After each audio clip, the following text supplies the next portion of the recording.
कल से एक नियम लेना, शमी की वृक्ष की पत्ती, जैसे ये बेलपत्र होता है, शिव को और गणेश को बेलपत्र शमी पत्र समर्पित होता। आपको कथा में वर्णन किया था 33 कोटि देवताओं को भले बेलपत्र नहीं चढ़ेगा, पर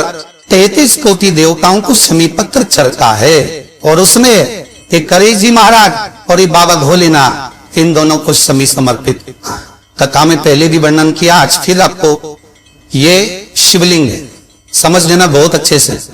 जो आपको करना है रिद्धि सिद्धि पाने के लिए, संपदा को बढ़ाने के लिए, ये शिवलिंग है, ये गोल जलाधारी है, ये चरण से जल नीचे गिरता है। शंकर जी का पूरा परिवार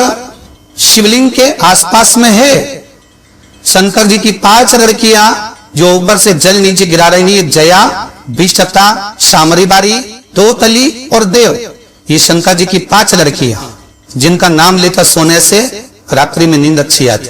एक एक बूंद जो ऊपर से गिरा रही है, ये शिव की 5 बहन। जहां से जल नीचे गिरता है, शिवलिंग का जो जल नीचे जाता है, उसके राइट भाग में गणेश जी का स्थान, लेफ्ट भाग में कार्तिकेय का स्थान, बीच में शंकर जी की सबसे छोटी लड़की अशोक सुंदरी का स्थान। शिव महापुराण की कथा कहती है और गणेश चरित्र अपन स्मरण कर रहा है, और तल से एक चतुर्थी लग रही है, जिसके घर में संपदा की कमी बढ़ती हो, बीमारियां ज्यादा फैल रही हो, बहुत कष्ट हो महाराज, बहुत ज्यादा दुखी हो महाराज, कोई काम नहीं बन रहा,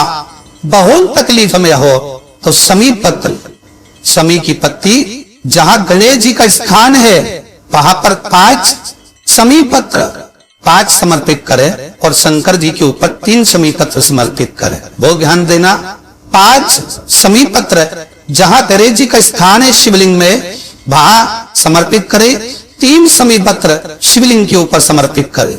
1 शमी पत्र शंकर जी की चौखट पर लेफ्ट भाग में जाते समय आपका उल्टा हाथ, जब मंदिर से निकलो तो उल्टे हाथ पर लेफ्ट भाग में शंकर जी की चौखट पर समर्पित करें 1 शमी पत्र। और महाराज का दिया, जहां लेफ्ट भाग में आपने शमी पत्र रखा है, मंदिर में ना दिया लगाकर बाहर की ओर जहां शमी पत्र रखा है, उसके ठीक साइड में एक घी का दिया लगा दीजिए। केवल चतुर्थी से लेकर तो दशी तक गणेश पुराण कहती है, भगवान गणेश जी का मोर ध्वज का, मयूर ध्वज गणेश का नाम लेकर जो ये दीप शमी पत्र चढ़ा देता है, उसके घर से कभी रिद्धि सिद्धि नहीं जाती, वैभव प्रतिष्ठा नहीं जाती।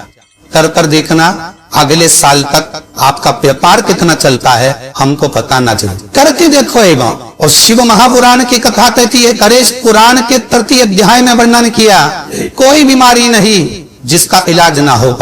हरा मूंग की कटोरी भर लो, मूंग जानते हो, हरी मूंग की दाल होती ना, जो हरा मूंग, आखा मूंग हरा,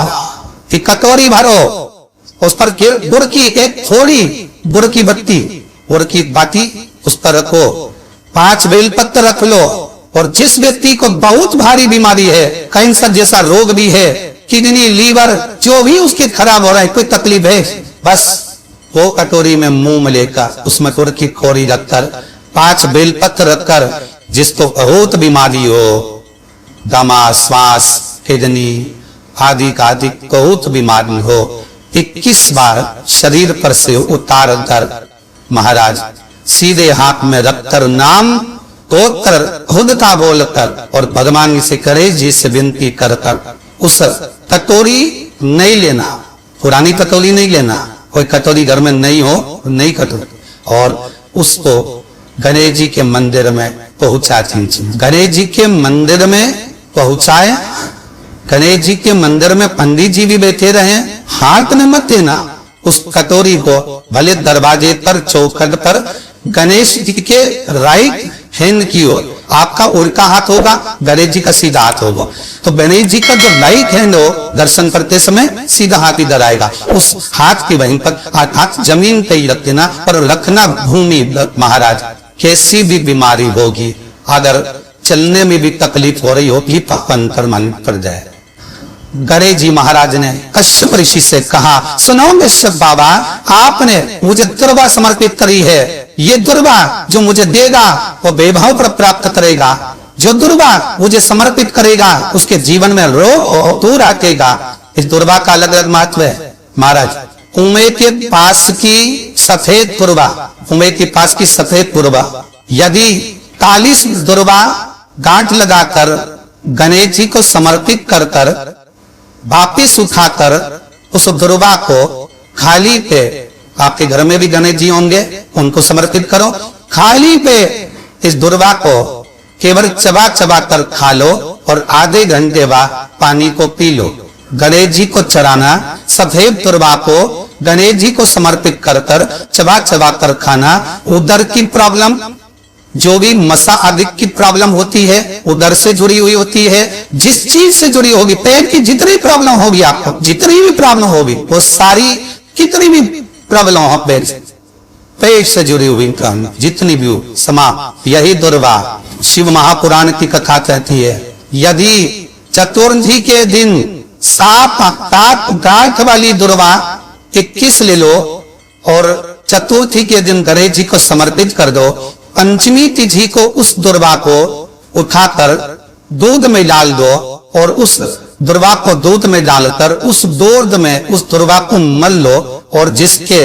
सफेद चमड़ी पड़ गई हो, चर्म रोग हो गया हो, उस दूध को उस दुर्वा के साथ, दूध नहीं भी हो तो पंचमी के दिन दुर्वा का लेपन शरीर पर कर ले, आधे घंटे तक करने पर पंचमी को प्रदोष काल में स्नान कर ले, महाराज आपको चर्म रोग में आराम लग जाएगा, सफेद चमड़ी अपने असली रंग में आना प्रारंभ हो जाएगी। दरेशपुरा दुर्वा का हो 21 दुर्वा के